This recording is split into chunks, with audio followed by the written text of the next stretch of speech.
অভিভাবক, ওনার নাম কি? হ্যাঁ, তাহলে আমরা নারায়ণের কৃপায় আছি, তাই না?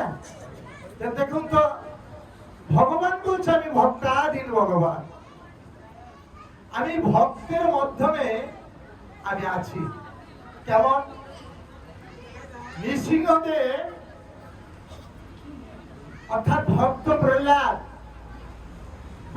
প্রহ্লাদ ভগবানকে প্রশ্ন করেছেন, এই ভগবান, তুমি আমাকে কেন বারবার বাঁচাও? আমি তো বাঁচতেও চাই না, মরতেও চাই না, তারপরেও কেন তুমি আমাকে বারবার বাঁচাও? উত্তপ্ত তেল থেকে সেই তেলটাকে কেন তুমি বরফের মতো শীতল করে দাও? হ্যাঁ, বিষকে কেন তুমি অমৃত করে দাও? পাগলা হস্তি আমাকে কোথায় মারবে, সে তার সুরের আঘাতে কেন আমাকে মস্তকের উপরে ঘুরায়? হ্যাঁ, তুমি কেন আমাকে বারবার রক্ষা করো? আমি তো তোমার কৃপা লাভ করতে চাই না। তখন ভগবান বলেছিল, এরে ভক্ত, আমি যদি তোকে রক্ষা না করি, তাহলে ভগবান এবং ভক্তের যে দায়বদ্ধতা, তুই আমাকে না চেলেও আমি তোকে কৃপা করতে বাধ্য, কেন তুই আমার পরম ভক্ত। তোকে যদি আমি রক্ষা না করি, এই জগৎ সংসারে কেউ ভগবানকে সম্মান শ্রদ্ধা করবে না। তাহলে দেখুন, আজকে আমরা এই নারায়ণ প্রভুর কৃপায়, এখানে আমার বসার কথা ছিল না, আমি অতীব দুর্লভ, একেবারে নগণ্য, এই সমাজের নিকৃষ্ট একটা জীব, আমি কৃপা করে আপনাদের সামনে এসে ব্যাসাসনে বসেছি, সেটার যোগ্যতা আমার নেই। তারপরেও নারায়ণ প্রভুর কৃপা হয়েছে, তাই ওনার কৃপায় যখন এসেই পড়েছি, তাহলে আপনাদেরকে একটু কিছুক্ষণ সময় কৃষ্ণ কথা শ্রবণ করাবো, মনের জোরসা করে শ্রবণ করবেন। ওই আমরা পেয়েছি নিমন্ত্রণ, এই আসরে করিব কীর্তন, আমরা পেয়েছি নিমন্ত্রণ, এই আসরে করিব কীর্তন, আমরা পেয়েছি নিমন্ত্রণ, এই আসরে করিব কীর্তন, পেয়েছি নিমন্ত্রণ, এই আসরে করিব কীর্তন। পুষ্পচন্দন মালা দিয়ে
একটু গরম করে দিলাম, তাই না?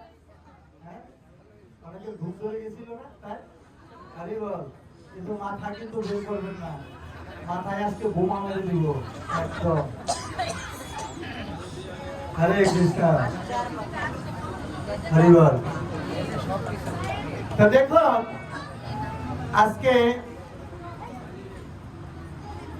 বিবেকানন্দ শিশু সাংস্কৃতিক শিক্ষা তার সম্মেলন এবং তদুপলক্ষে আজকে একটা আমাদের এই সনাতন ধর্মের সুন্দর একটা কমিটি গঠন হয়েছে। সেই সুবাদে আজকে এই ভাগবতী ও কৃষ্ণ কথা। তো বাবা, 1963 খ্রিস্টাব্দে 12ই জানুয়ারি এই সনাতন ধর্মের এমন এক মায়ের গর্ভে এমন একজন মহাপুরুষ জন্মগ্রহণ করেছিল। বাবা, তার নামটা কি কেউ বলতে পারবে? 1963 খ্রিস্টাব্দে 12ই জানুয়ারি কলকাতার এমন একজন পরিবারে, যার মায়ের নাম ছিল ভুবনেশ্বরী দত্ত, পিতার নাম ছিল নরেন্দ্র দত্ত। কি আমরা কি করি দেখুন, সনাতন ধর্মের সন্তান স্বামী বিবেকানন্দ যার নাম। 1863 খ্রিস্টাব্দের 12ই জানুয়ারি, ঠিক আছে? 1863 খ্রিস্টাব্দের 12ই জানুয়ারি। তাহলে দেখুন, এই মহান একজন ব্যক্তি আজকে সনাতন ধর্মের আমরা যে সনাতনী ভাষায় কথা বলছি, সনাতন ধর্ম যে ছিল, এই যে পরে কত ব্যক্তিরা এসে সংস্করণ করেছেন, কিন্তু যিনি মূল আধার, যিনি না আসলে এই বিশ্বে সনাতন ধর্ম বলতে কেউ জানতো না বা চিনত না। আমরা কেমন স্থানে ছিলাম, আর কেমন একজন ব্যক্তি, কি মহান ব্যক্তি এসে আজকে বিশ্বের দরবারে আমাদের এই সনাতন ধর্মটাকে তুলে ধরেছেন। সেই মহান ব্যক্তিকে আমরা কি কোনোদিন ভক্তির শ্রদ্ধা বা কোনোদিন একটু ওনার প্রতি শ্রদ্ধাঞ্জলি নিবেদন করে দেখেছি?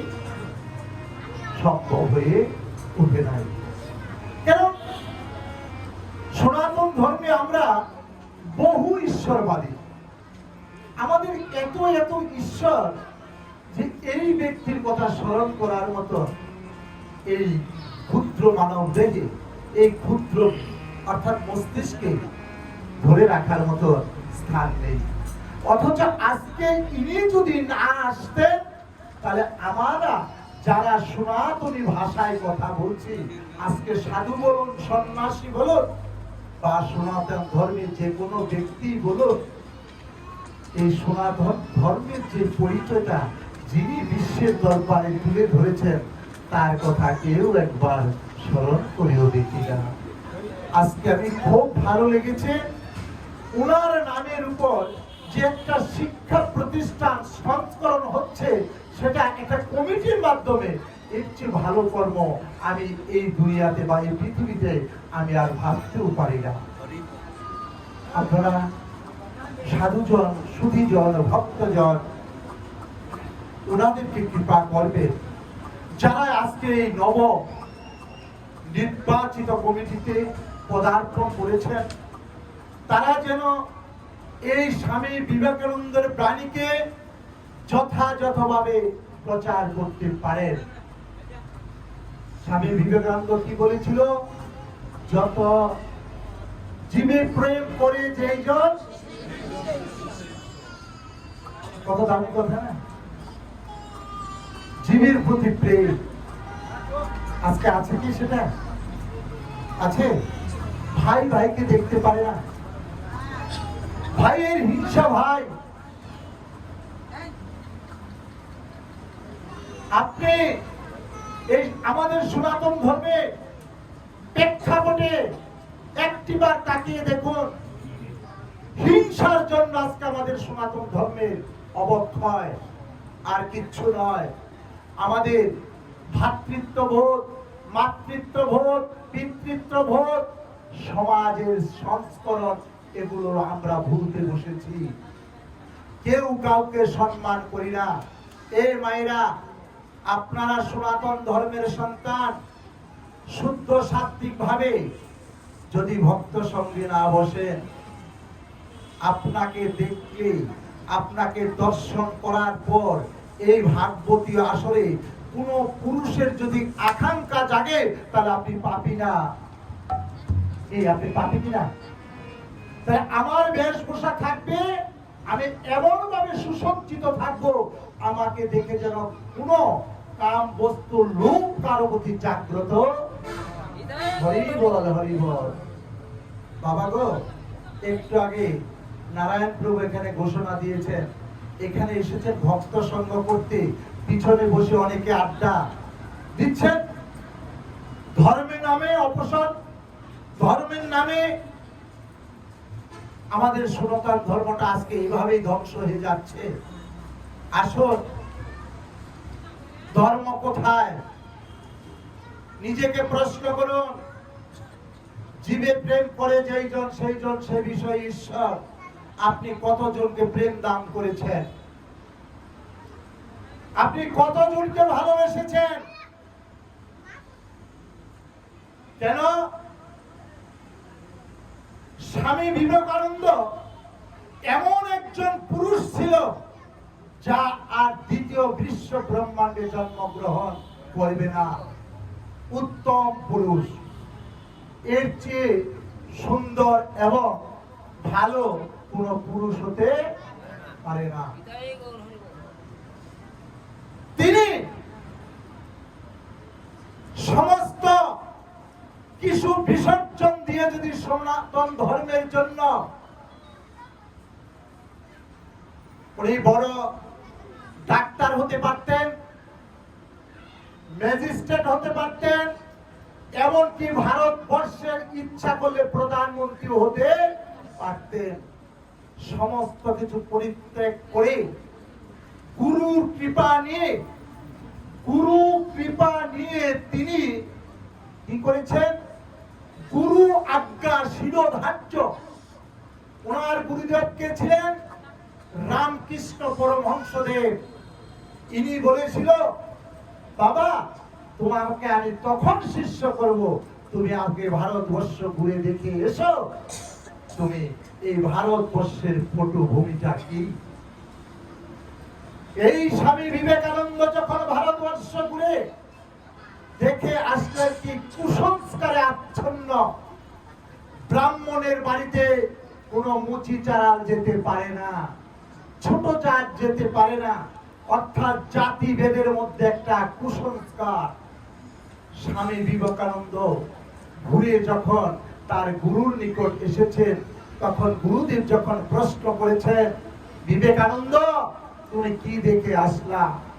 আমি দেখে এসেছি এই ভারতের মানুষে মানুষে কত ভেদাভেদ। ব্রাহ্মণ চন্ডালকে স্পর্শ করে না, মুচি ব্রাহ্মণের বাড়িতে যায় না। এগুলো তো জীবের প্রেম, এ সমস্ত তো জীবের প্রেম। তখন বলছে তোমাকে এগুলো সংস্করণ করতে হবে। তখন স্বামী বিবেকানন্দ শত চেষ্টার পর মনে মনে চিন্তা করছে, এই কুসংস্কার আমি দূর করতে পারবো না, অতএব আমাকে এই গঙ্গায় আত্মহত্যা, অর্থাৎ আমি এই গঙ্গায় আমার এই দেহটাকে বিসর্জন দিয়ে দিব। হয়েছিল তাই। গঙ্গাতে যখন স্বামী বিবেকানন্দ ঝাঁপ দিয়েছিল, তার গুরুদেব পিছন থেকে দাঁড়িয়ে বলেছিল, তোর যাওয়ার সময় এখনো হয়নি। গভীর সমুদ্র হাঁটু জলে পরিণত হয়েছিল। নিতাই গৌর হরি বল। সেইখানে একটা কালী মন্দির তৈরি হয়েছে। আপনারা বিভিন্ন ক্যালেন্ডারে দেখবেন চতুর্দিকে জল, মাঝখানে একটা কালী মূর্তি। সেইখানে যখন স্বামী বিবেকানন্দকে তার গুরুদেব রক্ষা করেছিল, সেখানে একটা কালী মূর্তি অর্থাৎ মন্দির প্রতিষ্ঠা করেছিলেন। তাহলে দেখো, গুরু কৃপা নিয়ে আমরা যারা হরি ভজন করি না, আমরা যারা গুরুকে বাদ দিয়ে নিজে পাণ্ডিত্য দেখাচ্ছি, তাদের কোনদিন কৃপা গুরু কৃপা হবে না। গৌরের কৃপা পেতে হলে আগে নিতাইয়ের কৃপা পেতে হবে। কৃষ্ণের কৃপা লাভ করতে হলে আগে রাধা রানীর কৃপা পেতে হবে। দেখো, আমরা কিছুদিন আগে চলে গিয়েছে ধুতি চিরা মহোৎসব, অর্থাৎ এই আষাঢ় মাসে প্রত্যেকের বাড়িতে আম, কাঁঠাল, লেচু, বিভিন্ন ফল ফ্রুট খেয়ে থাকেন, ভগবানকে নিবেদন করে। কেন খাই বাবা? গুরু গোসাইকে কেন নিবেদন করতে হয়? রঘুনাথ গোস্বামী, যিনি মস্ত বড় পণ্ডিত, তিনি নিতাইকে বাদ দিয়ে ভগবান গৌরকে লাভ করতে চেষ্টা করেছিলেন। নিতাইকে বাদ দিয়ে গৌরের কৃপা লাভ করার চেষ্টা করেছিলেন। তখন নিতাই বলেছিল, এরে বেটা চোর। তাকে চোর বলেছিল। চোরের অপরাধ। জীবনে কোনদিন নিতাইর কৃপা ছাড়া গৌরের কৃপা লাভ হবে না। তুই কেন সেই অপরাধের সাথে যুক্ত হয়েছিস? তখন এই রঘুনাথ কি করেছে? নিত্যানন্দ প্রভুর চরণে গিয়ে পড়েছে, প্রভু আমাকে ক্ষমা করে দিন, আমি অহেতুক ভুল করে ফেলেছি। তখন নিত্যানন্দ প্রভু বলেছিল যে তোমাকে দণ্ড দিতে হবে। অর্থাৎ আমরা অপরাধ হলে সাজা দেই না, দণ্ড মানে সাজা। কি সাজা? তুমি সমস্ত ভক্তদের, গুরু গৌরাঙ্গের, গুরু বৈষ্ণবদেরকে তুমি ধুতি চিরা আম কাঁঠাল লিচু দিয়ে সেবা করাবে, তাহলে তুমি গৌরের কৃপা দিয়েছেন। কেউ গুরু গোসাইকে আম কাঁঠাল দিয়ে সেবা দিয়েছে? অনেকেতে গুরুর গৃহে গিয়েছে। গুরুদেবের কৃপা পেতে হলে গো মা, কিছু কিছু বিশেষ ছাড় আছে, সেগুলো গ্রহণ করতে হয়। গুরুদেব সন্তুষ্ট হলে গৌর সন্তুষ্ট হয়, ভগবান কৃষ্ণ সন্তুষ্ট। গুরুকে বাদ দিয়ে নয়। রামকৃষ্ণ পরমহংসদেব বলেছিল, বিবেকানন্দ তুমি এই ভারতের এই কুসংস্কার দূর করতে হবে। গুরুদেব, আমি কি পারবো? হ্যাঁ পারবে, তোমার দ্বারাই সম্ভব। শুনেছেন? কি শুনেছেন?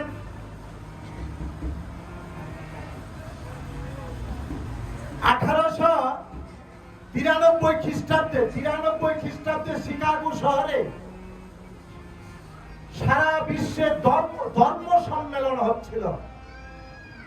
ওনাকে পাঠিয়ে দিয়েছিল, যাও, তুমি চলে যাও, তুমি সেখানে যে আমি তোমার সর্বদা পশ্চাতে আছি, তুমি চলে যাও। সকালবেলা তিনি আমেরিকার শিকাগো শহরে সকালবেলা একটা ব্রিজের উপর দাঁড়িয়ে ছিলেন। সকালের যে মুক্ত বাতাস, সেটা তিনি উপভোগ করছেন। হঠাৎ লক্ষ্য করে দেখেন ওই ব্রিজের তলা দিয়ে অনেকগুলো ডিমের খোসা ভেসে ভেসে যাচ্ছে। সেগুলো তিনি দৃশ্য দেখতেছেন। আর এত সুন্দর একটা সন্ন্যাসীকে দেখে সেই পথ দিয়ে হাঁটছিল আমেরিকার একজন 10 জন ডাক্তারের মধ্যে একজন প্রধান ডাক্তার। সেই উত্তম পুরুষকে দেখে জিজ্ঞাসা করেছিল, আপনি কোথা থেকে এসেছেন? নিতাই গৌর হরিব। আমি ভারতবর্ষ থেকে এসেছি। কিসের জন্য? আমি এই ধর্ম সম্মেলনে অংশগ্রহণ করার জন্য। সেই ব্যক্তি ওই সম্মেলনের একজন সদস্য ছিল। নিতাই গৌর হরি বল। আশ্চর্য হয়ে গেলেন। ঠিকানা নেই, প্রোগ্রাম নেই, তার কোনো অনুমোদন নেই। সে কত বড় সাহস নিয়ে এই ধর্ম সম্মেলনে এসেছে যোগদান করার জন্য। কোনো পারমিশন ছাড়া কাউকে এখানে প্রবেশ করা নিষেধ। অথচ এই মহাপুরুষ কি করে ভারতবর্ষ থেকে এখানে এসেছে? আপনি কি জানেন সেখানে নিয়ম কানুন? আমি কিছুই জানি না, আমার গুরুদেব পাঠিয়েছে, তাই আমি এসেছি। হরে কৃষ্ণ। তাই যাদের মোবাইল আছে সাইলেন্ট করে দেন। হরে কৃষ্ণ। তখন এই ডাক্তার বলছে আপনি আমার সাথে আসুন। ডাক্তার বাসায় নিয়ে গেলেন। আমি ফ্রেশ হচ্ছি, আপনি বসুন। এমন একটা বড় গ্রন্থ ডাক্তারকে দিয়ে বললেন, ডাক্তার এই বিবেকানন্দকে দিয়ে বললেন, বাবা তুমি একটু একটু অধ্যয়ন করো, আমি ভিতর থেকে ফ্রেশ হয়ে আসছি। ডাক্তার স্নান টান করে বেরিয়ে আসতে কতক্ষণ সময়? 20 থেকে 30 মিনিট, উপরন্ত 40 মিনিট, 1 ঘন্টা। সেই বইটা কি 1 ঘন্টায় পড়া হয়? ডাক্তার এসে দেখতে পেলেন তিনি সেই বইটা লাস্টের অর্থাৎ শেষ পাতা পড়তেছেন। তখন ডাক্তারের ভিতরে প্রশ্ন জাগলো, এত গুরুত্বপূর্ণ একটা বই ওনাকে দিলাম, উনি কি পড়লো না? আবার এসেছে শিকাগো ধর্ম সম্মেলনে অংশগ্রহণ করার জন্য। তার হৃদয়ে একটা বাসা বেঁধে গেল। প্রশ্ন করল, হে উত্তম নায়ক, হে সন্ন্যাসী, হে তরুণ সন্ন্যাসী, আপনি কি এই গ্রন্থটা পড়েন নাই? হ্যাঁ আমি পড়ে ফেলেছি। বলুন কোথা থেকে প্রশ্ন করবেন? ডাক্তার প্রশ্ন করছে, বিবেকানন্দ উত্তর দিচ্ছে, নিতাই গৌর হরি বল। কেমন মেধা ছিল! গুরুদেবের কৃপা হলে এই জগৎ সংসারে কি না হতে পারে। আনন্দে প্রেমালিঙ্গন করলেন। হে তরুণ সন্ন্যাসী, চলুন আমার সাথে, আমি দেখি আপনার জন্য কিছু করতে পারি কিনা। ডাক্তার জীবন দিয়ে চেষ্টা করে কতক্ষণের জন্য সময় পেয়েছিল? মাত্র 1.5 মিনিট। 1.5 মিনিট কথা বলার সুযোগ হয়েছিল। যখন স্বামী বিবেকানন্দ মঞ্চে দাঁড়িয়েছেন, গুরুদেবকে যখন স্মরণ করেছেন, লক্ষ্য করে তাকিয়ে দেখি রামকৃষ্ণ পরমহংসদেব তার সম্মুখে দাঁড়িয়ে আছে। গুরুদেব আপনি আমাকে কৃপা করুন, আমি যেন এই সম্মেলনে 2-4টা কথা বলার মতো জ্ঞান বুদ্ধি আমার জাগ্রত হয়। যখন শুধু সম্বর্ধনাটা জানিয়েছিলেন, তখন আমেরিকার শিকাগো ধর্ম সম্মেলনে যে একটা হাততালি পড়েছিল, সেটা কত মিনিট ছিল? 11 মিনিট। নিতাই গৌর হরি বল। 1.5 মিনিট বক্তৃতার সময়, 11 মিনিট হাততালির সময়। তখন সাথে সাথে এই তরুণ সন্ন্যাসী যত সময় বলতে পারে আমরা তাকে সময় দিয়ে দিলাম। তাহলে দেখো আজকে এমন একজন ব্যক্তি, এই সনাতন ধর্মের সন্তান, কারো গৃহে তার একটা চিত্রপট নেই বাবা। আছে নায়ক নায়িকাদের চিত্রপট প্রত্যেকের ঘরে, কিন্তু স্বামী বিবেকানন্দ এই মহান নায়কের কারো ঘরে একটা চিত্রপট ছবি নাই। তাকে সম্মান জানান। মায়েরা শুনে যান বিবেকানন্দ কেমন পুরুষ ছিল। তার কাকিমা এই উত্তম পুরুষকে দেখে বলছে, বাবা তুই কিছু খাবি না? কাকিমা তুমি কি আমাকে খেতে দেবে? হ্যাঁ বাবা। তো দাও। মা ছেলের ভালোবাসা। খেতে দিয়েছে, খেতে দিয়েছে বাবা। বিবেকানন্দ খেতে বসেছেন। কাকিমা পশ্চাতে দাঁড়িয়ে ভাবতেছে, এমন একটা পুরুষ যেই নারীর জীবনে আসে সেই নারীর জীবন ধন্য হয়ে যায়। মনে মনে ভাবতেছে, কাকিমা। বিবেকানন্দ প্রসাদ পেলেন, খাওয়া দাওয়া সারলেন, চলে গেলেন। তিনি সন্ন্যাসী, আশ্রমে নিবাস। রাত্রিবেলা তার দেহে উত্তেজনা সৃষ্টি হয়েছে, ছুটে এসেছে। পরদিন সকালবেলা, কাকিমা বলো, তুমি কি মন নিয়ে আমাকে সেবা দিয়েছ? কাকিমা বুঝতে পেরে গিয়েছে, এই সন্ন্যাসী এই ছেলে সেই ছেলে নয়। বাবা, তুই আমাকে ক্ষমা করে দিস, সে কথা আমি বলতে পারবো না।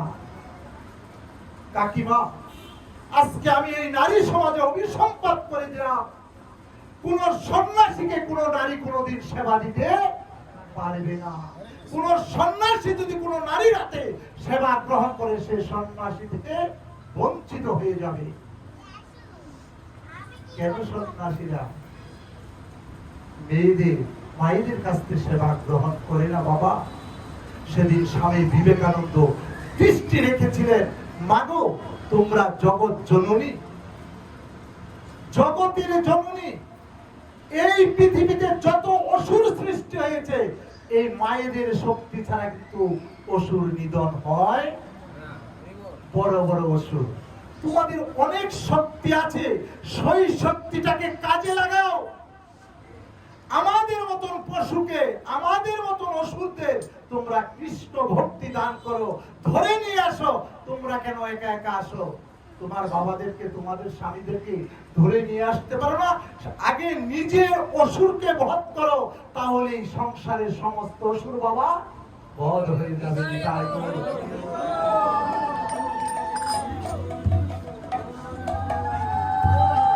ধর্ম কোথায় করবেন? ধর্ম কোথায় করবেন? একটা দুধ খেলে 32 রকমের অসুখের উপকার হয়, 32 রকমের প্রোটিন আছে। কিন্তু সেই দুধে যদি বিড়ালে মুখ দেয়, তাহলে সেই দুধ খেলে কি ডায়রিয়া হবে না? থাকবে উপকার? থাকবে? থাকবে না। তাহলে দেখো, এই কৃষ্ণ কথা শ্রবণ করতে হলে শুদ্ধ কৃষ্ণ ভক্তের মুখ থেকে অবশ্যই শ্রবণ করতে হবে। বিষধর সাপে যদি দুধে মুখ দেয়, সেই দুধ খেলে যদি বিষক্রিয়া হয়, তাহলে যার তার মুখে কৃষ্ণ কথা শ্রবণ করলে গো মা, যত তুতা পাখির মতো কৃষ্ণ কথাই বলুক না কেন, সেই দুধ বিষধর সাপের মুখ দেওয়া পর্যন্ত সারা রাত্র কীর্তন শ্রবণ করবেন, হরি কথা শ্রবণ করবেন, বাড়িতে যাবেন, শাশির গুরুর চক্রা, ওই যে বিষক্রিয়া। বুঝতে পেরেছেন? বুঝতে পারবেন না।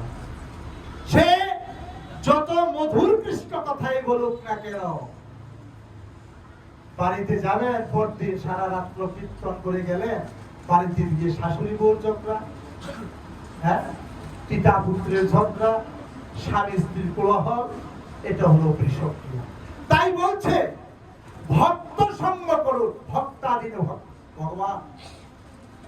শবরীর মতন ব্যক্তি, শবরী এমন একজন ব্যক্তি ছিল রামায়ণে, যিনি রামকৃষ্ণ পরমহংসদেব রামায়ণ রামকে নিয়ে ভালোবেসেছেন।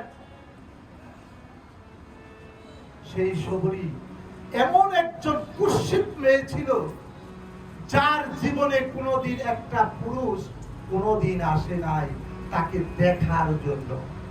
মনে দুঃখ, কষ্ট, আমি কেমন, হে গোবিন্দ, হে দয়ালু রাম, তুমি আমাকে এমন করে জন্ম দিয়েছ, যে জন্ম পেয়ে যারা শুধু স্বামী ভক্তি করতার সুযোগ পেয়েছে, আমার জীবনে কোনো স্বামী তো আসলোই না গো মা। জীবনটা শুধু অন্ধকারে পরিণত হয়ে গেল। জীবনে এই সংসারের এমন একটা পুরুষ আমাকে কোনোদিন ভালোবেসে জিজ্ঞাসা করল না, শহরী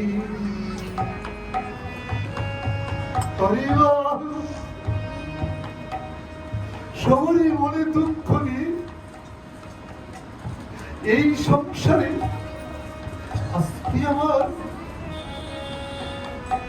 রূপ ভালো নয় বলে সংসারের কেউ জীবের প্রতি দয়া করল না।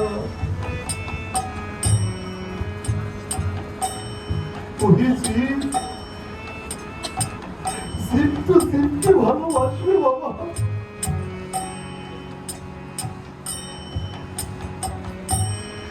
আমার মতো পতিত জীবকে যেও কৃপা করল না। আমি এই সংসারে থেকেই বা দিলাম। সবারই মনে মনে চিন্তা করছে, এই জীবনে যতটুক সময় প্রাণ থাকবে, যতটুক সময় দেহে প্রাণ থাকবে, আমি এমন একজন গুরুর চরণে শরণ দিব, যেই গুরুকে শরণ করে আমি জীবনে শেষ নিঃশ্বাস ত্যাগ করতে পারব।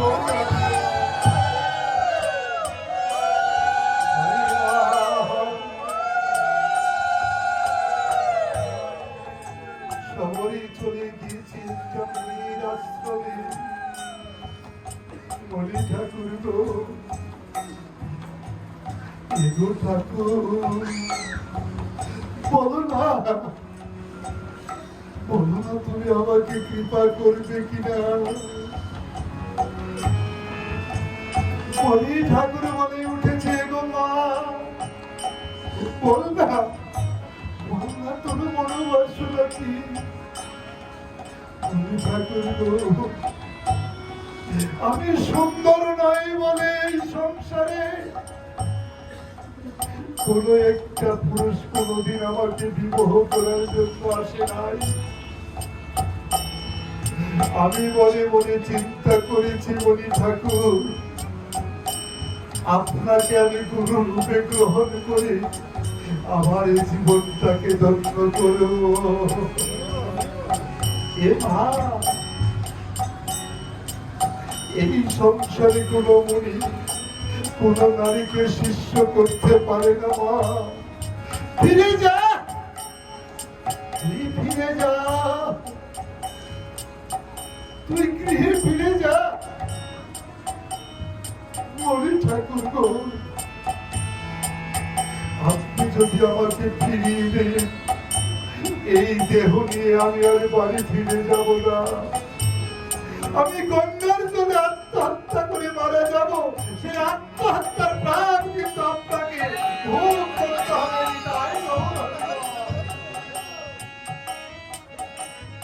ঠাকুর বলো, ছেলে মা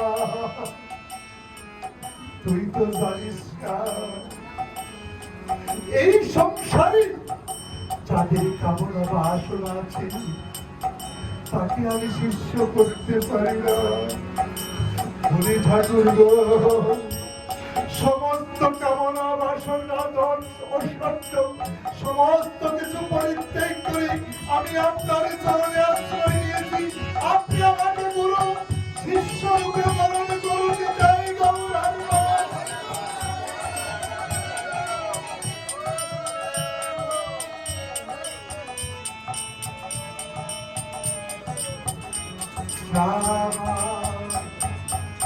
আজকে আমি চোখে শিষ্য রূপে গ্রহণ করলাম। এখন তুই গৃহে গোবিন্দ নাম জপ কর। এগো গুরুদেব, আপনি যাকে সন্তান রূপে স্থান দিয়েছে, আবার তাকে কেন বাড়ি চলে যাওয়ার কথা বলছেন গুরুদেব?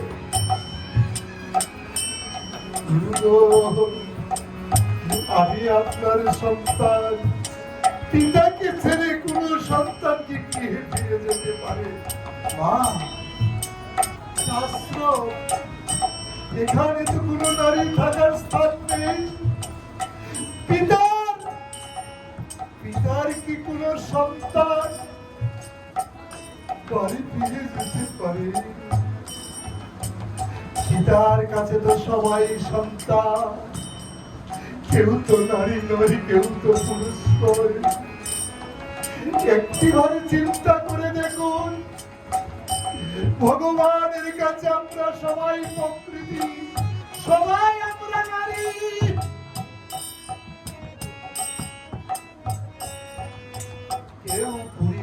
কেউ পুরুষ নয়।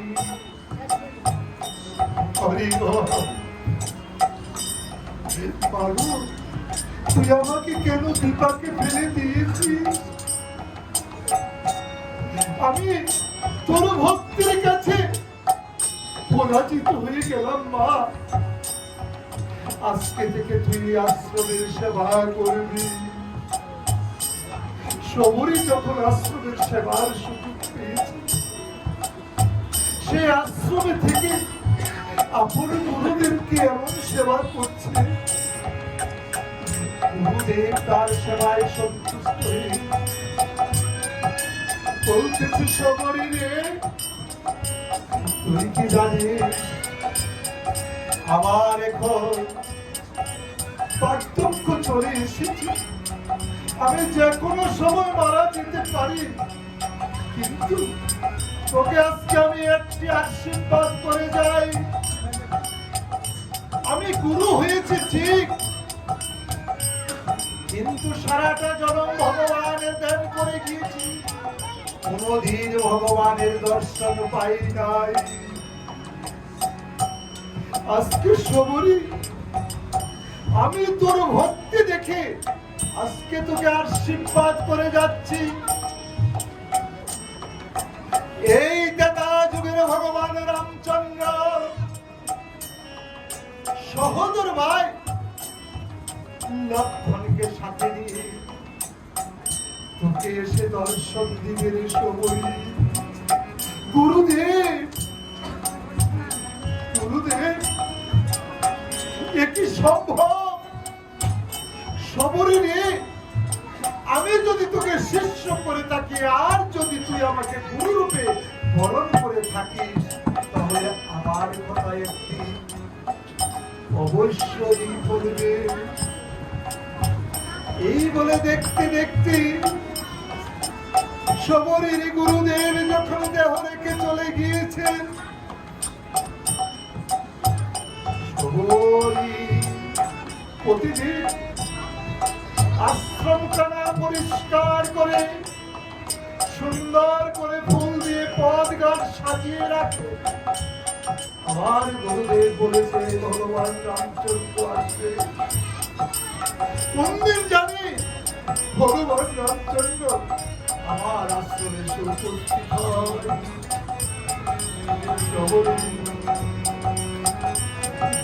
এভাবে প্রতিদিন সাজিয়ে রাখে গো বাবা, কিন্তু কোনদিন ভগবান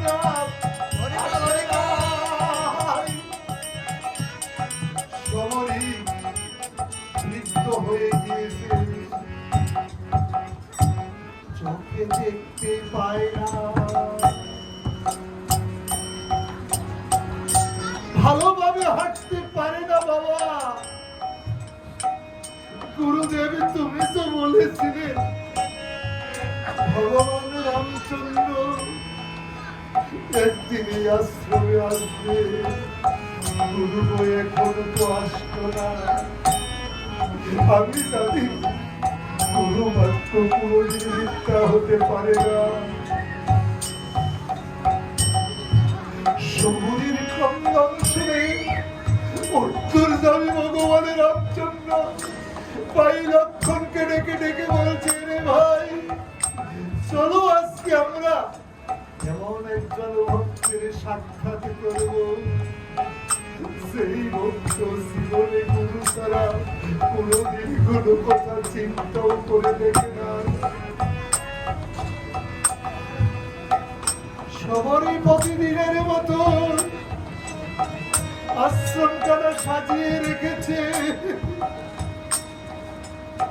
ভগবান রামচন্দ্র সহদর ভাই লক্ষণকে সাথে দিয়ে আস্তে আস্তে যখন সবরই আশ্রমে প্রবেশ করেছে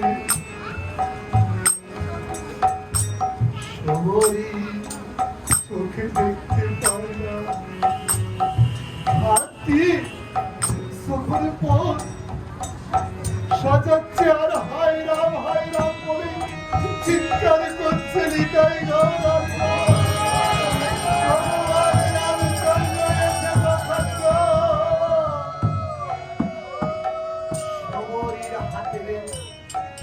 হাতের নিচে তার রাতুল চরণখানা রেখেছে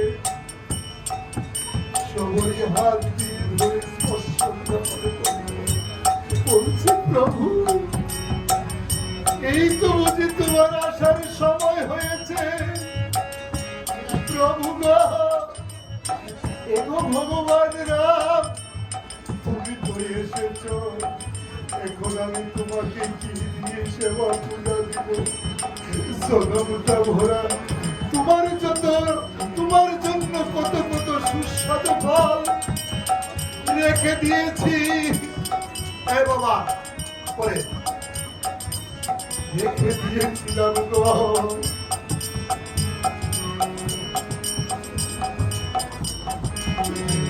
তোমাকে তো সেবা করার মতন আমার আর সেই দেহ নেই সবরই যখন তারে একটু ফলটা রামচন্দ্রের হাতে দিয়েছে রামচন্দ্র ভক্তের একটু ফল খেয়ে বলছে এরে সবরই এমন অমৃত ফল তুমি আর কতগুলো রেখেছো আমাকে দাও পশ্চাতে লক্ষণ দাঁড়িয়ে বলছে দাদা একই করছো তুমি সবরীর উৎকৃষ্ট ফল তুমি গ্রহণ করেছ লক্ষণ রে তুই তো জানিস না আমি ভক্তাধীন ভগবান তুই কি জানিস ভক্তি ছাড়া ভক্ত মিলে না রে ইহা জানা আছে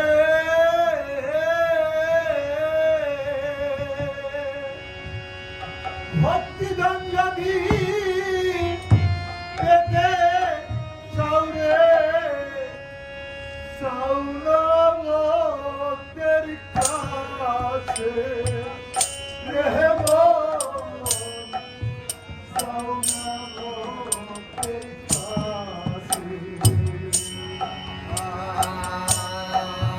ভক্তি ছাড়া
বজাইয়া